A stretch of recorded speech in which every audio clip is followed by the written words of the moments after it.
बिस्मिल्लाहिर्रहमानिर्रहीम। मैं हूं अनवार अब्बासी और इस वक्त मेरे साथ तशरीफ़ रखते हैं सीनियर सहाफ़ी खालिद जमील साहब, जो किसी तारफ़ के मुताज नहीं है। आज एक और दिन आइन और कानून के हवाले से एक स्याह दिन कह सकते हैं कि आज बरमार हुई है। बहुत सारी जो आइनी बिल थे उन्हें आज कौमी असम्बली से पास किया गया। ज़ाहिर ये लग रहा है कि मौजूदा हुकूमत अपने गैर कानूनी गैर आइनी इस इक़्तिदार को तूल देने के लिए हर वो गैर आइनी काम करेगी, और जिसकी सरपरस्ती में हो रहा है और जिस तरह हो रहा है वो सब जानते हैं। लेकिन बकरे की माँ कब तक खैर मनाएगी? किस तरह ये गैर आइनी इकदाम करके अपने इक़्तिदार को गैर आइनी इक़्तिदार को तूल देते जाते रहेंगे? मैं खालिद जमील साहब से पूछूंगा। खालिद साहब, आज भी आपने देखा कि कौमी असम्बली से तकरीबन 3-4 ऐसे जो बिल थे वो पास करा लिए गए, और फिर सबसे बढ़कर कुछ लोगों की खुशनुदी दरकार होती है, उनकी सबसे बढ़ा दी गई, और इसके अलावा जजेस की तादाद बढ़ाकर 17 से 34 कर दी गई। आम ये ख्याल किया जा रहा था, असर यही था कि 24 या 25 की जाएगी, पर 34 कर दी गई। इसके अलावा जो इस्लामाबाद हाई कोर्ट के जजेस को बढ़ा दिया गया। ये जो इक़दामात कर रही है मौजूदा हुकूमत, कब तक अपने इक़्तिदार को ऐसे जो गैर आइनी इक़दामात से, जो बज़ाहिर तो उनकी नज़र में तो आइनी है, लेकिन गैर आइनी इक़दामात से कब तक अपने आप को बचाए रखेगी? देखिए, बुनियादी मकसद इसका दो है। एक तो ये है कि जो सुप्रीम कोर्ट ऑफ पाकिस्तान में इस वक्त हुकूमत को अक्सरियत का, देखिए जजेस का काम होता है इंसाफ फराहम करना होता है। हुकूमत ये समझती है कि वहाँ पर उनकी मर्ज़ी के जजेस हों या उनकी मर्ज़ी के फ़ैसले हों। इस वक्त सुप्रीम कोर्ट में हुकूमत के ख्याल के मुताबिक शायद 2 या 3 ऐसे जज हैं जो उनकी मर्ज़ी और मंशा के मुताबिक आंखें बंद करके जो भी ये कहें वो साइन कर देंगे उनके ऊपर कि ठीक है जी ये कर दें। जैसे अभी माजी करीब में कुछ जजेस ने ये फैसले लिखे और कहा जी हुकूमत जो है वो सुप्रीम कोर्ट के फैसलों पर अमल ना करे, यहाँ तक के फैसले दे दिए। काजी साहब ने दिए, 2 और जजेस सर्विंग है। तो हुकूमत का ख्याल है कि ऐसे जजेस होने चाहिए ताकि ना फॉर्म 47, 45 जो है किसका कोई मामला हो, ना इलेक्शन ट्रिब्यूनल का मामला हो, ना इस हुकूमत की लेजिटिमेसी के ऊपर सवाल उठाए जा सकें, और ये खामोशी के साथ निज़ाम चलता रहे और इसी तरह से निज़ाम को आगे बढ़ाया जाए। लेकिन ये जो पै दर पै तब्दीलियाँ की गई, उनके बावजूद अभी जो कॉन्स्टिट्यूशनल अमेंडमेंट भी की गई 26वीं तरमीम, उसके बावजूद सुप्रीम कोर्ट में उनका ये ख्याल था कि कुछ जजेस जो हैं इस्तीफ़े दे देंगे, और उसके बाद फिर ये गलियाँ जो है कि सुंजी वनगर मिर्ज़ा यार कल्ला फिरे गए थे, लेकिन वो इस्तीफ़े नहीं हुए। और अब जो है कि उनको डर ये है कि जुडिशल कमीशन ऑफ पाकिस्तान का कल इजलास होना है, कि उस इजलास में जो है कि बड़े अहम फैसले होने हैं, बेंचेस की तश्कील होनी है। तो ये 34 जजेस का इजाफा करने का मतलब ये है कि इस वक्त जो इतलात हैं वो ये हैं कि सुप्रीम कोर्ट के अंदर जजेस के अंदर यूनिटी है। वो ये समझते हैं कि जितनी भी अब आइनी तरमीम या लेजिस्लेशन हो रही है, ये अदलिया को काबू करने के लिए, कंट्रोल करने के लिए की जा रही है। तो इसलिए अदलिया को जो है कि वो हुकूमत का आलाकार बनने की बजाय आइन और कानून के तहत फैसले करने चाहिए। तो ये 34 करने का मतलब ये है कि अभी सुप्रीम कोर्ट में 2 या 3 अभी हुकूमत जिनको अपना मोहरा समझती है कि उनको ये मैसेज देना है कि जनाब आप जुडिशल कमीशन में अगर हों तो आपने हमारी सपोर्ट करनी है, ना कि आप जजेस के साथ इकट्ठे हों। क्योंकि अगर 5 जजेस सुप्रीम कोर्ट के एक तरफ हो जाते हैं जुडिशल कमीशन में, और पीटीआई के 2 वोट अगर उधर चले जाते हैं, तो फिर 7 वो हो जाएंगे, हुकूमत अकलियत में चली जाएगी। और इस अकलियत में जाने के बाद जो है कि फिर जितने भी जजेस की तकर्री होनी है और जितने भी बेंचेस वगैरह बनने हैं, फैसले होने हैं, वो फिर हुकूमत के कंट्रोल में नहीं रहेगा। तो इसलिए ये 34 करने का मतलब ये है कि आप उनको मैसेज दे रहे हैं कि जो अभी वहाँ पे 2-3 लोग हैं, सिर्फ जजेस हैं, कि जी कि आप हमारे साथ मिल जाएं, और इतने 17 जजेस हम और लाएंगे तो फिर हम अक्सरियत में हो जाएंगे, और फिर आपके लिए हम रात के दरवाजे खोलेंगे। ये जो पॉलिटिकल ब्राइब होती है हमारे कल्चर के अंदर, तो एक मकसद तो ये है।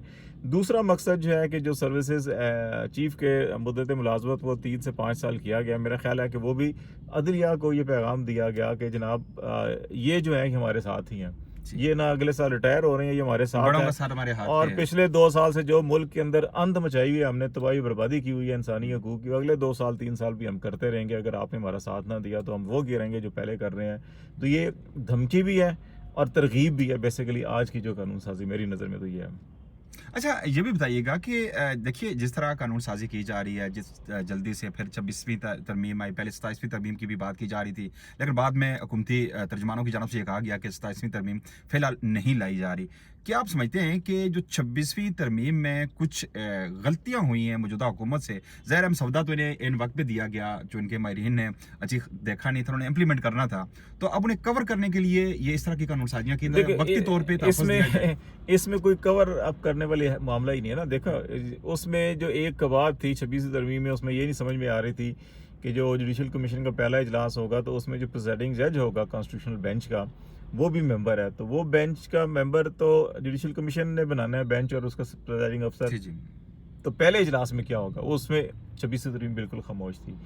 तो वो क्या बात थी, उसको अगर ठीक कहीं करते एक्ट ऑफ पार्लियामेंट के जरिए तो फिर तो समझ में आता था, वो उन्होंने किया ही नहीं है। लेकिन ये मामला सारा का सारा जो है कि ये सुप्रीम कोर्ट को काबू करना और सर्विस चीफ की मुद्दत मुलाजमत इजाफे का मतलब देखे ना, इस सारे के सारे निज़ाम को इंटेलिजेंस चीफ, सर्विस चीफ और चीफ जस्टिस ऑफ पाकिस्तान और चीफ इलेक्शन कमिश्नर, ये इन लोगों ने इस निज़ाम को प्रोटेक्शन दी हुई है ना। कि आप कमिश्नर रावलपिंडी की प्रेस कॉन्फ्रेंस से हिसाब लगा लें अब तक जो भी सूरत हाल है, तो काजी साहब तो चले गए, वो साहब तो उनको टिश्यू पेपर की तरह इस्तेमाल किया। बहुत से लोग कहते हैं कि नहीं टिश्यू पेपर अब गलत लफ्ज़ इस्तेमाल करते हैं, टॉयलेट पेपर की तरह उनको इस्तेमाल किया गया है। लेकिन बहरहाल हमारे ख्याल में टिश्यू पेपर की तरह इस्तेमाल किया गया, फेंका उनको, चाहे वो पता नहीं अब टॉयलेट पेपर टॉयलेट बॉक्स में फेंका गया या वैसे रद्दी की बेचारे काजी ने 24 घंटे भी इस मुल्क में नहीं गुजारे, वो देखें यहाँ से छुप के जाना चाह रहा था, वहां भी कहीं भी जाएंगे, जलालत इनका पीछा नहीं छोड़ेगी। नवाज शरीफ भी काजी की रिटायरमेंट वाले दिन सुबह हो गया, रात को काजी साहब चले गए। अब बात यह है कि इससे पहले भी डीजी आई थे जो उनके बारे में भी कोई पता नहीं हो किधर है किधर नहीं है। जनरल बाजवा भी रिटायरमेंट के बारे में यूरोप की सैर करने के, उन्हें भी बड़े वहाँ डोनेट दिए गए थे। बड़े मुझका खेज जो बयानात आते हैं मरियम नवाज साहिबा के जो सीएम पंजाब है उनकी, जन्म उन्हें गुज़श्ता दिनों उन्होंने एक तकरीब से खिताब में ये कहा कि जी आप देखें मुस्लिम यूनियन की हवा चल पड़ी है। तो बहुत सारे तजियाकार कह रहे हैं हाँ जी बिल्कुल हवा चल पड़ी है, जिसे उड़ा के मियाँ साहब को पहले न्यूयॉर्क ले गई। हाँ। और वहाँ पे जिस तरह बताया जा रहा है, इमरान रियाज ने ये दावा किया है कि मतलब बहुत सीनियर लोगों ने ये दावा किया है कि बहुत से तजियाकारों ने भी, कि अब इन्हें बज़ाहिर ये समझ आ रही है कि डोनाल्ड ट्रंप वहाँ पे आ रहा है, तो वहाँ पे मिन्नतें तरले करने में, तो बूट पॉलिश करने में तो खैर इनका कोई सानी कोई नहीं है। और दूसरे एक भाई वहाँ पे न्यूयॉर्क में बैठा है, वाशिंगटन में बैठा है, और दूसरा भाई उस वक्त मोहम्मद बिन सलमान के जाके तरले कर रहा था कि इमरान खान को किसी हर हरबा इस्तेमाल कर लिया मौजूदा हुकूमत ने, हर गैर आइनी इकदाम भी कर लिए, लेकिन उसके बावजूद फिर अब ये समझ आ रही है कि अब रोका नहीं जा सकता इमरान खान को किसी ना किसी तौर पर। फिर यही अफरीदी के जो इब्तदाई, या तो वो ये तासर देना चाह रहे हैं कि इनकी जो गुड चॉइस थे, या इनकी कह सकते हैं कि इनकी चॉइस पे इन्हें लगाया गया था, चूंकि ज़ाहिर है बिल्डोज किया गया था ना मैरिट को, तीसरे नंबर पे उन्हें लगाया गया था। या तो जिस तरह नीलम जो आलिया नीलम ने जिस तरह किया था शुरू में, ट्रिब्यूनल्स के हवाले से फैसले दिए थे, और बाद में ये फैसला एकदम से वो सारे रिवर्स हो गए थे। तो ये चीज़ें अब इनके गले में पड़ती जा रही हैं, और फिर अजीब अजीब से बयानात दे रही हैं कि जी हम मुस्लिम यूनियन की हवा चल पड़ी है। हवा किस समझ जा रही है? नहीं देखो, ये नवंबर का महीना है और इसमें पतझड़ का मौसम होता है। जितनी हवाएं होती है ना, ये पतझड़ के लिए खुश्क पत्ते सारे गिर जाते हैं, जो कमजोर पत्ते होते हैं वो सारे गिर जाते हैं। तो आप भी देखें कि जो सेहतमंद नहीं थे, कमजोर थे, वो बाहर इलाज करने चले गए हैं, खुद भी वो गले का इलाज करवाने जा रही है। मुझे समझ नहीं आ रही खालिद मीर साहब कि 40 सालों से इक़्तिदार पंजाब में मुस्लिम लीग नून के पास है, आज तक दावे कर रहे होते हैं। मरियम नवाज की अगर आप तकारीर सुने, उनके दावे सुने, नवाज शरीफ के सुने कि भाई हमने तो इनकलाब बर्पा कर दिया, पंजाब में तो ये कर दिया, क्या खाक। अब हालिया जो रिपोर्ट्स आई है, जो IMF को इनका टारगेट अचीव करना था, जो इनका खसारा जा रहा है 130 अरब रुपए का उनका खसारा जा रहा है, जबकि KP को टारगेट दिया गया था 45 अरब का, उन्होंने 103 यानी कि यूँ समझे कि 50 अरब उससे ज़ायद अपने जो टारगेट से उनकी अचीवमेंट है। तो ये दावे किस तरह के कर रहे हैं? और दावा ये भी किया जा रहा था कि हमने तो सेहत के हवाले से, तालीम के हवाले से इनकलाब बर्पा कर दिया। तालीम के हवाले से इनकलाब तो बर्पा कैसे कर सकते हैं? जिस तरह इमरान खान ने कहा था कि ये तो पढ़े लिखे नहीं है, ना ये पढ़ने की कोशिश की है। जिस तरह की बात हो रही है कि मरियम औरंगजेब असम्बली फ्लोर पे खड़े होकर कह रही है कि मैं 70 दिनों में 60 मरतबा में गले के खराश यानी कि गले के इन्फेक्शन का मैंने वो एंटीबायोटिक लिए, तो वहाँ पे टेस्ट पीरियड बज रहे हैं कि जी आपने बहुत बड़ा कारनामा कर लिया। इनको समझ नहीं आ रही होती कि एंटीबायोटिक क्या है, किस पर्पज़ के लिए ले रहे हैं। अब ये एक गले की बीमारी का इलाज कराने के लिए अब ये लंदन जा रही हैं, जबकि एक हफ्ते पहले खालिद मीर साहब इसी मोहतरमा ने ये बयान दिया था। इन्होंने एक तकरीब से खिताब में ये कहा था कि हमने, जजेस ने और फौजियों के बच्चों ने इसी मुल्क में रहना है, इसी मुल्क, ये मुल्क हमारा है। آپ ان سے کوئی سوال کریں کہ ایک معمولی انفیکشن کے علاج کے لیے آپ لندن جا رہی ہیں. دیکھیے بات یہ بڑی افسوسناک صورتحال ہے کہ یہ اگر 30-40 سال ایک ہی خاندان اگر حکمران رہتا ہے اور ان کو اپنے امراض سے متعلق ہی ایٹ لیسٹ کوئی علاج اچھا علاج گاہ بنا لیتے کہ اچھا ان کو پتہ ہے کہ والد صاحب کی کیا بیماریاں ہیں، والدہ کی کیا تھیں، بھائیوں کی کیا ہیں، اپنی کیا ہیں، بچوں کی گھر میں تو پتہ ہوتا ہے نا آپ کو، اپنے سارے اہل خانہ کا پتہ ہے یار اس کا فلانا مسئلہ ہے، اس کا فلانا مسئلہ ہے، تو اپنے ہی صوبے کے اندر کم از کم ایسے اسپتال تو بنا لیتے. اب دیکھو نا عمران خان کی والدہ کو کینسر تھا، وہ اس نے علاج کروایا، اس کو اندازہ ہوا یار الگ اچھا خاصا مالدار لوگ ہیں، پوری دنیا کے اندر شہرت تھی، کرکٹ تھی، اچھا مال پیسہ تھا اس کے پاس، لیکن ایون دین اس کو احساس ہوا کہ یار بڑا مہنگا کام ہے. اور اس کی والدہ جب فوت ہوئی تو اس نے پھر کہا کہ نہیں، کہ لوگوں کے لیے یہ کام کرنا چاہیے، اور اس نے کیا. اب ان کو پتہ ہے کہ ان کے مسائل کیا ہیں، ان کی بیماریاں کیا ہیں، تو یہ پھر یہاں کیوں نہیں بنایا. اب مزے کی بات یہ ہے کہ ان کی بیماریاں یہ ہے نہیں ہے، یہ بتاتے ہیں جو ان کی جو اصل بیماری ہے نا، جو جتنا بھی پیسہ کماتے ہیں وہ باہر جا کے انویسٹ کرتے ہیں. تو اصل بیماری ان کی یہ ہے کہ جو باہر پڑی ہوئی ہے. تو یہاں صرف وہ اقتدار کے لیے آتے ہیں، اقتدار ملتا ہے تو آ جاتے ہیں، اس میں پیسہ کماتے ہیں، مطلب اپنے ملک جا رہے ہوتے ہیں نا، اور پھر اس کے بعد جہاں پہ انویسٹ کرنا ہے تو پھر اس کی جو ہے کہ آپ سہولتیں حاصل کرنے کے لیے، آسائشیں حاصل کرنے کے لیے، پھر جو ہے کہ اس سے انجوائے کرنے کے لیے پیسے کو پھر آپ وہاں پہ چلے جاتے ہیں. تو یہ تو ایک نیچرل فینومینا ہے. بات ہے کہ جب آپ اپنی بیماری کو جانتے ہیں، اس کا علاج کرتے ہیں، تو ان کو پتہ ہے کہ ان کی بیماریاں کیا ہیں، ان کی بیماریاں ملک سے باہر ہیں، تو یہ ملک سے باہر بھاگ جاتے ہیں، اقتدار میں آتے ہیں، اس کے بعد یہ فوراً بھاگ جاتے ہیں. اچھا خالد جمیل صاحب، بڑی دلچسپ دو سٹیٹمنٹس تھیں کل. ایک تو کیپٹن صفدر کی تھی جو آپ نے سنی ہوگی کہ میاں نواز شریف کو ہرایا انہوں نے جو اسے لائے تھے، اور جنہوں نے کہا کہ جی ہمیں سب کو پتا ہے کہ کس طرح انہوں نے سارا کیا، اس چیز کا اعتراف کر لیا ہے، نمبر پلیٹ 47 ہاں جی، وہ یہ سارا انہوں نے اعتراف کر لیا ہے. اور دوسرا، کل مریم اورنگزیب صاحبہ کی جانب سے ایک پریس کانفرنس کی گئی، اس میں یہ کہا گیا کہ یہ من گڑت اور جھوٹی اور بے بنیاد خبر ہے کہ پنجاب حکومت پی آئی اے کو خریدنے میں دلچسپی ظاہر کر رہی تھی. جبکہ میاں نواز شریف نے واضح سٹیٹمنٹ ہے، ٹی وی پہ تمام رپورٹس، مین سٹریم میڈیا پہ رپورٹ ہوا ہے، انہوں نے کہا ہے کہ مریم نے مجھ سے مشورہ کیا کہ ہمیں پی آئی اے خرید لینا چاہیے، ایئر پنجاب کے نام سے ایک جدید ایئر لائن کا ہمیں کرنا چاہیے. پھر لندن میں بھی آ کے انہوں نے بات کی. اب ان کے گھر والے، ان کی بیٹی ان کی سٹیٹمنٹ پہ یقین نہیں کر رہے، اسے ڈینائی کر رہے ہیں. تو پھر دیکھو جب دال میں کچھ کالا ہو نا، جی یا ساری دال کالی ہو، تو پھر اس قسم کی باتیں ہوتی ہیں. اب میاں صاحب کے منہ سے وہ بات نکل گئی وہاں پر. اب یا تو یہ ہے کہ کھیل ہے، دیکھو نا، 5 کمپنی کو دیکھو بات ہوتی یہ ہے کہ آپ سرکاری اداروں کو خود اس نیج پہ لے آتے ہیں کہ وہ چلانے کے قابل نہ رہیں، اور پھر آپ یا آپ کا کوئی فرنٹ مین اس کو خرید، یہی ہوتا ہے نا. بالکل جی. تو اب اس ادارے کو اس نیج پہ لے آئے ہیں. اب انہوں نے یہ، ان کے فرنٹ مین نے اس کو خریدنا تھا، میاں صاحب نے وہاں بات کر دی، اب اس کی تردید یہاں سے ہو رہی ہے. اب بات یہ ہے کہ یا تو یہ کہیں جی کہ نہیں جی وہ ہم پنجاب حکومت، اب ایک طبقہ نون لیگ کا یہ کہہ رہا ہے کہ میاں صاحب کا مطلب یہ نہیں تھا کہ ہم ذاتی طور کے اوپر مریم صاحبہ کہہ رہی خریدنے، وہ پنجاب حکومت لینا چاہ رہی تھی اس کے، جیسے کے پی کے چیف منسٹر نے خط لکھا کہ آپ ہمیں دے دیں، صوبے کو دے دیں، ٹھیک ہے. اب لیکن ان کی جو مریم صاحبہ کا یہاں سے بیان جو آیا، اس میں یہ تاثر دیا جا رہا ہے کہ نہیں، ہم کیا پنجاب حکومت بھی لینے کے لیے تیار نہیں تھی. تو اچھا کیا اس کا مطلب ذاتی طور کے اوپر خریدنے کے لیے تیار تھے؟ اگر آپ لینے کے لیے تیار نہیں تھے، ابھی آپ خبریں ساتھ یہ بھی چلوا رہے ہیں کہ یہ پنجاب حکومت پنجاب ایئر لائن لانچ کرنے کے لیے بھی سوچ رہی ہے، اس کے اوپر کام کر رہی ہے. تو یہ متضاد چیزیں اسی لیے ہیں کہ اس میں لگتا یہ ہے کہ کہیں نہ کہیں کسی سطح کے اوپر شریف فیملی کے اندر کچھ لوگ انٹرسٹڈ ہیں جو پی آئی اے کو خریدنا چاہتے ہیں، یا کوئی ان کے بزنس پارٹنر ہیں جو فرنٹ مین کے طور کے اوپر اس کو لینا چاہتے ہیں. جیسے آپ نے دیکھا کہ نیو یارک کے اندر سب سے بہترین ہوٹل تھا اس کا، اس کو جو جس طرح سے کیا گیا، تو اس کو اب کور اپ کرنے کے لیے کہ اچھا میاں صاحب نے وہاں بات، انہوں نے سمجھا ہوگا شاید یہاں پہ چلے میرے اپنے 20-25 لوگ ہیں، ان کے اندر میں بیٹھا ہوں، بات کر رہا ہوں. تو انہیں یہ نہیں معلوم تھا کہ اچھا یہ ریکارڈ ساری ہو کے تو یہ دنیا کے پورے ہر کونے میں پاکستان میں پھیل جائے گی، اور یہ ان کے لیے پولیٹیکل شاید ایشو بنے گا. اور وہ جب بن گیا تھا، اب اس کی ایک کے بعد دوسری کے بعد تیسری، اور جو جتنی کا مقصد یہ تھا کہ کے پی گورنمنٹ نے دلچسپی ظاہر کی تھی، جتنی وضاحتیں جو ہے کیا وہ دیتے جائیں گے. وہ اگر دیکھیں نا، آپ نے ایک نیتی بتا دیں، ہاں جی ہمارا انٹرسٹ تھا کہ ہم پنجاب حکومت لے لیں، تو اس میں کون سی برائی ہے؟ دیکھیں نا، کے پی گورنمنٹ نے ایک زمانے میں کہا تھا پیسکو ہمیں دے دیں، پی آئی اے ہمیں دے دیں. اچھا پھر جب بے نظیر کی گورنمنٹ تھی تو اس وقت میاں صاحب نے پنجاب بینک سب سے پہلے بنایا تھا، ٹھیک ہے نا. پھر جب مہران بینک اور بولان اور خیبر بینک بعد میں بنے تھے آ کر، تو انہوں نے پنجاب، تو آپ کہہ دیں ٹھیک ہے ہم ایئر لائن بھی اپنی ایک بنانا چاہ رہے ہیں، تو اس میں کون سی برائی ہے؟ لیکن کیونکہ آپ کے دل کے اندر اگر آپ چور ہے، کوئی آپ کرنا چاہتے تھے، کچھ اور پلان تھا، شاید وہ منہ پہ آ گیا, زبان پہ آ گیا, تو اب اس کو کور اپ کرنے کے لیے اس قسم کے بیانات جو ہیں کہ سارے آ رہے ہیں. اچھا میں نے آخر میں چونکہ آپ سے کافی وقت آپ کا لے لیا, بڑا قیمتی وقت ہوتا ہے آپ کا, یقیناً آپ نے اور بھی مصروفیات ہوتی ہے, مختلف ٹی چینلز پہ بھی آپ نے جانا ہوتا ہے ایز اے تجزیہ کار, لیکن ایک اب مریم نواز صاحبہ جا رہی ہیں لنڈن میں, اپنے گلے کی خراش کا علاج کرانے جا رہی ہیں. انہیں گزشتہ چند دنوں سے ڈیولپمنٹس وہاں پہ آ رہی ہیں. کل آپ نے دیکھا کہ ڈاؤن اسٹریٹ میں برطانوی وزیر اعظم کے گھر کے سامنے وہاں پہ ایک تاریخی احتجاج ہوا, پاکستان تحریک انصاف کے وہاں پہ کارکنان نے احتجاج کیا, قاضی صاحب کے ساتھ وہاں پہ جو کچھ ہوا, میاں نواز شریف کی وہاں پہ جب وہاں پہ پہنچ ان کے ساتھ جو کچھ ہوا.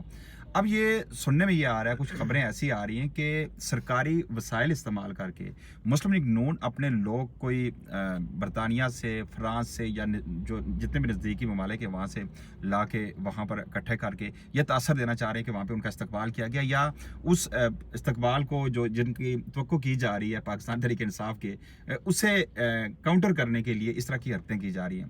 سرکاری وسائل ہر معاملے میں یہ استعمال کر رہے ہیں, چاہے ان کے سرکاری دورے ہوں یا کچھ بھی ہو. بقول عمران خان کے کہ میاں نواز شریف نے اپنے دورے جو پچھلا اس کا وزارت عظمیٰ کا دور تھا 22 اس نے دورے کیا, تو اس پہ حساب لگا لے کہ یہ جب جاتے ہیں پوری فورس لے کے جاتے ہیں, تو یہ کیا کاؤنٹر کر پائیں گے جو رد عمل آ رہا ہے؟ میرا نہیں خیال, دیکھو کاؤنٹر کیا کر پائیں گے, جہاں پہ پاکستان کے اندر جہاں پہ پولیس, انتظامیہ, مشینری, ریاست, تمام ادارے جو ہے کہ ہیلی کاپٹر تک اویلیبل تھے. نواز شریف جب 21 اکتوبر کو پچھلے سال جو ہے کہ واپس آئے تھے خود ساختہ جلا وطنی کاٹ کر, اور لاہور میں ایک دکھایا گیا جی بڑے تاریخی استقبال ہے, اور عوام بالکل سدھ بدھ جو ہے کہ گونگو بیروں کی طرح بیٹھے ہوئے تھے, کوئی ریئیکشن نہیں تھا, کیونکہ سارے کے سارے آپ کرائے پہ بندے لائے ہیں اگر آپ. پھر اس کے بعد الیکشن بھی ہو گیا, میاں صاحب نے 21 اکتوبر کا جلسہ, اس میں لوگوں کا رد عمل دیکھ لیا, اس کے بعد ان کو بالکل کسی جو ہے نا کہ وہ طاق میں بٹھا دیا گیا جن کو ہوا نہ لگے. کچھ عرصے بعد دھوپ لگوانے کے لیے باہر لاتے تھے ان کو, تو وہ پبلک ریلیز میں کر ہی نہیں سکے کیونکہ عوام اکٹھی نہیں ہو رہی تھی ان کے لیے. اگر آپ اپنے ملک کے اندر اتنے زیادہ تمام ریاستی مشینری کو استعمال, پورے ملک پہ قبضہ ہے نا اس وقت, اداروں کے اوپر, ملک کے اوپر, حکومت کے اوپر, نظام کے اوپر چند افراد نے قبضہ کیا ہوا ہے. اس قبضہ اور جبر اور ظلم کے باوجود اگر آپ یہاں پہ ایک جلسہ نہیں کر سکتے جس کے اندر چند ہزار لوگ آپ لائیں, تو آپ وہاں پہ کیا ہے, چند 100 افراد اکٹھے کر لیں گے, چلیں جی آ جائیں گے, نعرے لگ جائیں گے, پھر کیا ہو جائے گا؟ اچھا مجھے بتائیے, مقبوضہ پاکستان میں جس طرح کی خبریں آ رہی ہیں, اداروں کی تو ستیہ ناس جو ہو رہی ہے, آپ کے وزیر نجکاری کہہ رہے ہیں کہ بھائی مجھے جو کام دیا گیا تھا وہ کوئی پی آئی اے کی اس کو ایفیشنسی بہتر کرنا نہیں تھا, مجھے تو یہ ٹاسک دیا کہ اسے بیچنا ہے. اور یہ بھی بتایا گیا ہے کہ بتایا جا رہا ہے کہ اچھی خاصی اماؤنٹ جو دی گئی ہے بیچ میں کنسلٹنٹ کو, جو وہاں پہ بولی کے لیے لوگ لائے تھے. اور پھر یہ بھی خبریں آ رہی ہیں کہ جو انٹرسٹڈ کمپنیز تھیں انہیں یہاں سے ہٹایا گیا. تو کیا یہ صرف ملک بیچنے آئے ہیں, کیا اس ملک سے یا ان کے اداروں کی بہتری کے لیے کوئی اقدامات کیے جائیں؟ میں نے کہا نا کہ ان کی اصل بیماری تو وہ برطانیہ میں ہے نا, ساری جو بیماری ہے ان کی, جس کی وجہ سے بار بار ادھر جاتے ہیں. ادھر ہوتی تو ادھر اسپتال قائم کیے ہوتے, سب کچھ کیا ہوتا. اب بات یہ ہے کہ علیم خان صاحب جو ہے کہ اچھا ہوتا, یہ بھی بتاتے ہیں کہ مجھے ذمہ داری دی گئی تھی کہ فلاں صاحب کو بیچنا ہے. آدھا جملہ بولا انہوں نے, پورا جملہ بول دیتے کہ جی ہم نے فلاں صاحب کو بیچنا ہے, تو اس لیے وہ بھی کہہ رہے ہیں جی پلاٹ رکھ لیں ہم سے. ہاں ہمارے پاس پیسے وہ بھی. تو ابھی بھی جو ہے کہ ریئل اسٹیٹ والے صرف ان کے جو ہے کہ جو ان کے بھی اپنے سوسائٹیاں ہیں, دوسرے بھی سوسائٹیوں والے ہیں جو آئے تھے. تو میرا خیال ہے کہ یہ تو صرف اور صرف آئے تھے ملک کے اوپر یہ قبضہ کیا گیا. ان کا خیال تھا کہ ہم قبضہ کر کے ملک کے اوپر پروپیگنڈا, جیسے فاطمہ جناح کے خلاف کیا گیا, بے نظیر کے خلاف کیا گیا, اور 70 سالوں سے جو ایک پروپیگنڈا مشین ریاست کی سرپرستی میں کام کرتی ہے, اس طرح سے ہم عمران خان یا پی ٹی آئی کو ختم کر دیں گے. لیکن وہ سارا کا سارا پروپیگنڈا ان کے اپنے منہ پہ آ کے کالک مل گئی ہے. تو اب ان کو سمجھ نہیں آ رہی ہم جائیں تو جائیں کدھر. یہ اب اس فرسٹریشن کے اندر جو ہے کہ ہر آئے روز ایک نیا غلط کام کرتے ہیں, ملک کو ایک بدنام کے راستے پہ چلا دیا, بدنامی کے تباہی کے راستے پہ. اور میرا خیال ہے کہ ان کا انجام بھی قریب ہے. اسی لیے جو ہے کہ یہ اتنے جو ہاتھ پاؤں مار رہے ہیں, اور بغیر سوچے سمجھے ہر روز کوئی نہ کوئی قانون, کوئی نہ کوئی چیز, کہ آپ اگر ملک کے لیے بنا رہے ہیں, آپ جنریشن کے لیے بنا رہے ہیں, تو آپ سوچ وچار کر کے ایسی چیزیں کرتے ہیں جو اگلے 20 سال 25 سال کے لیے رہتی ہیں. اچھا میرا آخری سوال آپ سے یہی ہے کہ 26ویں آئینی ترمیم کو چیلنج کر لیا گیا سپریم کورٹ میں, یقیناً جو آج جو ترمیمی بلز جو پاس کرائے گئے, یقیناً انہیں بھی چیلنج کیا جائے گا. किस हद तक आप पर उम्मीद है कि सुप्रीम कोर्ट ऑफ पाकिस्तान जो गैर आइनी जिस बगैर आइनी तरमीम का जा रहा है, जिस तरह लोगों को उठा के टॉर्चर करके वो आइनी तरमीम पास कराएगी और जिस तरह उजरत में ये बिल पास कराएगी, तो क्या सुप्रीम कोर्ट इन्हें उड़ा सकती है? देखिए, अगर आप सुप्रीम कोर्ट में ये इस्टेब्लिश कर देते हैं और लोग जिनको उठाया गया और जो वो सारी चीज़ें वहाँ पे बतौर विटनेस पहुँच जाते हैं और कहते हैं कि जनाब हमारे साथ ये सब कुछ हुआ, नंबर 1। नंबर 2 जो है कि उस बुनियाद के ऊपर ये पूरी की पूरी तरमीम जो है कि वो कालादम करार दी जा सकती है। दूसरी चीज़ ये है कि अगर ऐसी सूरत हाल नहीं भी होती और ये चैलेंज किया जाता है कि ट्राइकॉटमी ऑफ पावर होती है, जो रियासत के 3 अनासर होते हैं, रियासत में पार्लियामेंट होता है, एग्जेक्टिव जो हुकूमत कहलाती है, और फिर अदलिया जुडिशरी जो है, इसकी अपनी अपनी हदूद व क़यूद होती हैं।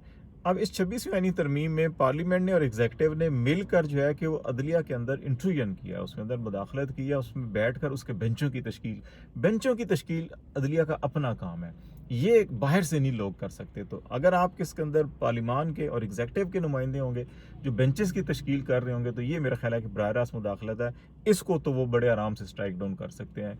बाकी जो है कि अगर ये स्टैब्लिश कर दें कि जनाब ये अगवाकारी और ये बच्चों के ऊपर, फैमिलीज़ के ऊपर ये सब कुछ करके ये किया गया, तो फिर पूरी की पूरी आईनी तरमीम भी स्ट्राइक डाउन हो सकती है। बहुत शुक्रिया खालिद जमील साहब, आपने कीमती वक्त दिया। यकीनन जिस तरह के इकदाम कर रहे हैं और जिस तरह आपने इक़्तिदार को तूल देने के लिए जिस तरह के गैर कानूनी गैर आइनी इक़दाम मौजूदा हुकूमत कर रही है, यकीनन इनकी होगा कि इस तरह की तरमीम पास करके या इस तरह के बिल्स पास करके अपने इक़्तिदार को तूल दे देंगे। लेकिन हर अंधेरे के बाद एक सुबह होनी है और यकीनन हर पाकिस्तानी पर उम्मीद है कि अनकरीब इस जबर से, जुल्म और फस्तायत से उनको निजात ज़रूर मिलेगी। आज के लिए इतना ही।